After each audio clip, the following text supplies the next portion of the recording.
हरियाणा में ठेके पर जमीन लेकर खेती करने वाले किसानों के लिए एक बड़ी खुशखबरी सामने आई है।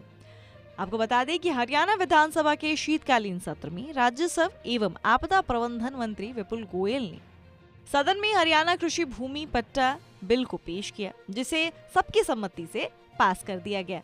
बिल पर चर्चा के दौरान विपुल गोयल ने कहा कि कृषि भूमि को पट्टे पर देने की मान्यता के लिए तंत्र बनाने, कृषि भूमि को पट्टे पर देने की अनुमति देने, इसे सुविधाजनक बनाने, भूमि मालिकों के अधिकारों की रक्षा के लिए ये कानून बहुत जरूरी है। इस विधेयक के पारित होने पर पट्टे वाली भूमि पर खेती करने वाले किसानों को फसल के लिए आसानी से लोन भी मिल सकेगा। यदि अनुबंधित भूमि पर उगाई गई फसल प्राकृतिक आपदा यानी नेचुरल डिजास्टर के कारण खराब होती है, तो सरकार या बीमा कंपनी की ओर से मुआवजा भूमि मालिक के ब्याज पट्टेदार को दिया जाएगा।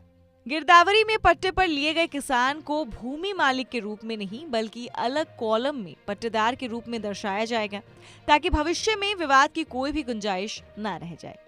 प्रदेश की नायब सैनी सरकार ने दावा किया था कि इस कानून से भूमि संसाधनों को अधिकतम उपयोग हो सकेगा और पट्टेधारक दोनों को ही हितों की रक्षा होगी। सरकार इस पर काफी समय से काम कर रही थी और कई बैठकों के बाद अब सरकार ने इसे अंतिम रूप दे दिया है। इससे प्रदेश के कई लाख छोटे किसानों को एक बड़ी राहत मिल सकती है।